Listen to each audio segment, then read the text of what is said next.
In this episode of Scale Model Enthusiast, I scratch build an OE254 cable, destroy some road wheels, and accidentally put enamel thinner in my acrylic primer. I noticed some raised etching left over from the manufacturing process, so I begin by taking an X-Acto knife to it and trying to make it as flush as possible.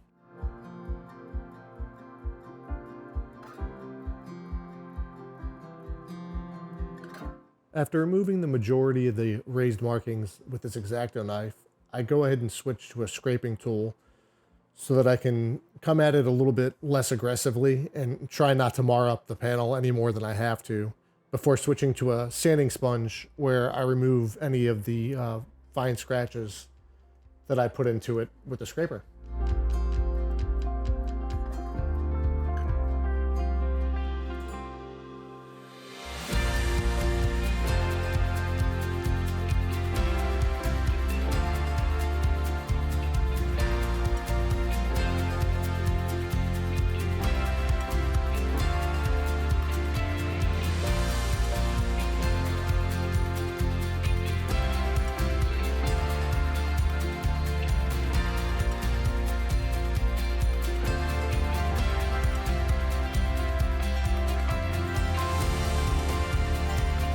Again, I find more raised markings from Tamiya, so I go at it with a scraper again.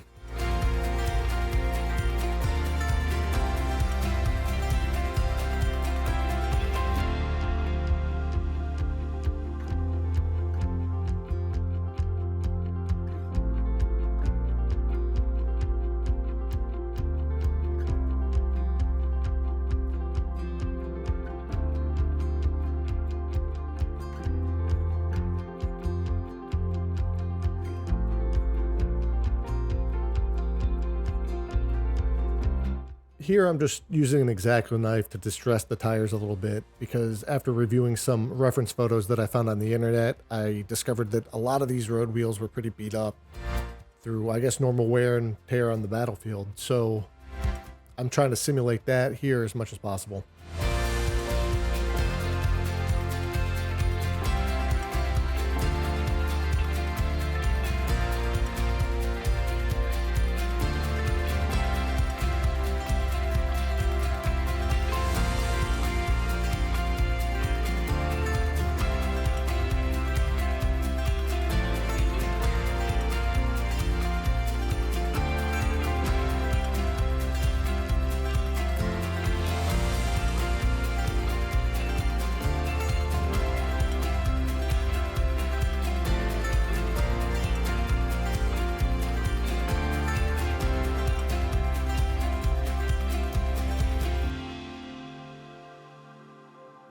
Here I'm applying a coat of Tamiya XF85 rubber black using my Iwata HPM2, which is a single action airbrush. It has a 0.4 millimeter nozzle.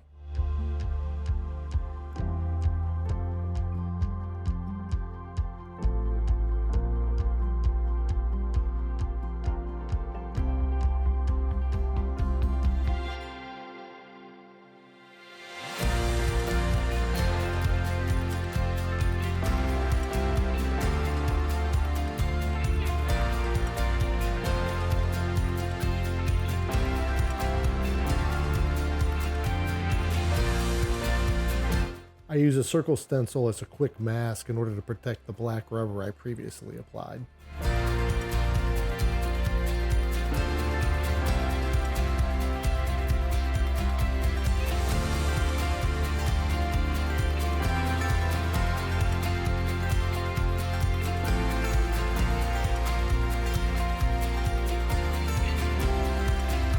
I use Microsoft PVA glue to temporarily assemble the running gear in preparation for prime and paint.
After allowing the paint to dry, I remove the PVA glue and apply a small amount of Mr. Cement S for final assembly.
And this is what it looks like when you put enamel thinner and acrylic primer.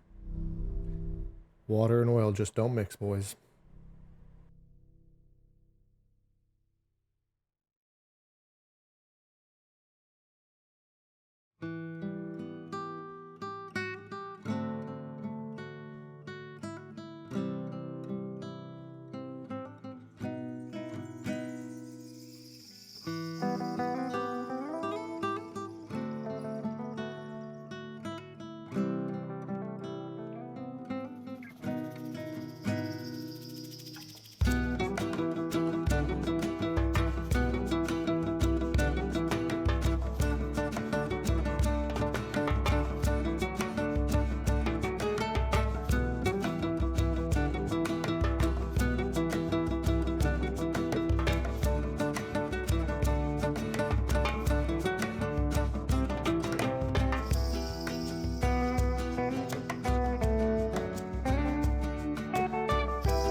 I began scratch building the OE254 antenna base using a 1mm round styrene rod and a strip of aluminum from a Red Bull can.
I know it doesn't look like much now, but I begin to add detail using a piece of wire that I picked up at the hardware store.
Here you can see that it's beginning to resemble the antenna base.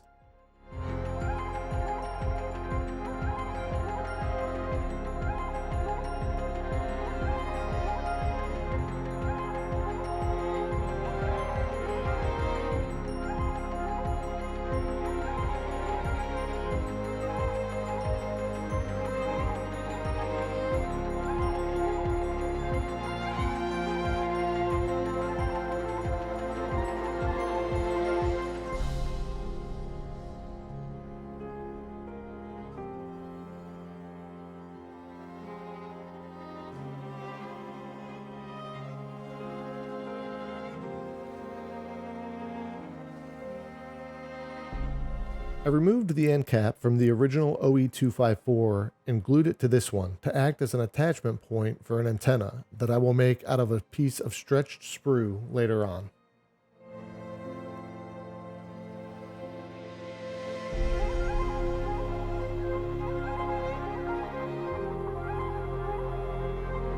Here I used my Proxxon multi-tool and a deburrer bit to give my barrel a more realistic profile.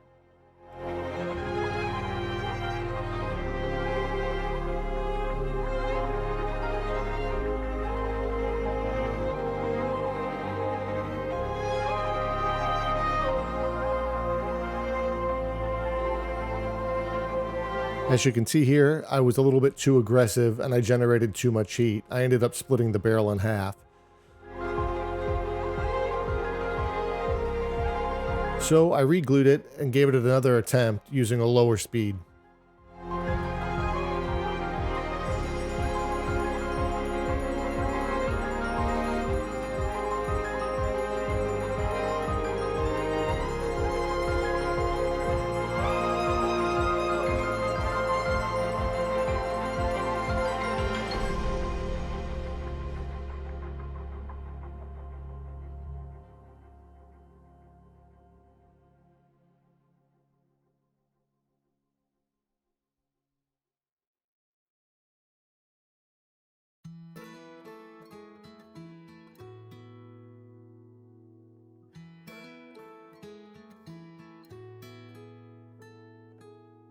As you can see here, the barrel is incredibly misshapen. So I'm using black CA glue. I both am able to strengthen the joint and then resurface it to make it smooth.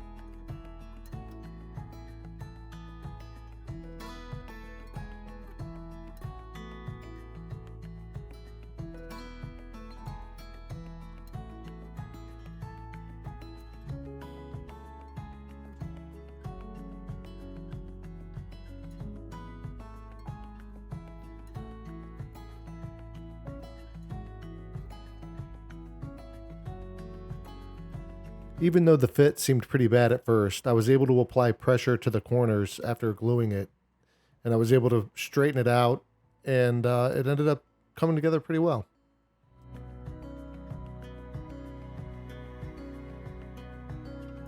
Of course, as you can see here, it did require a little bit of sanding, but I did not have to apply any putty.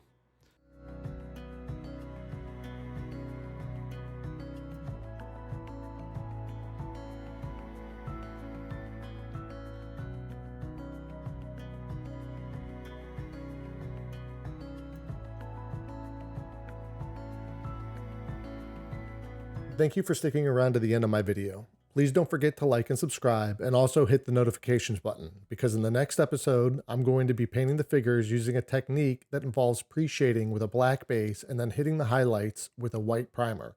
Also, I'll be creating a realistic wood finish on the BII and storage crates that came with the model. Plus, I will be weathering the model using mud effects on the tracks, and I will attempt for the first time in my life to apply a modulation to this AFE.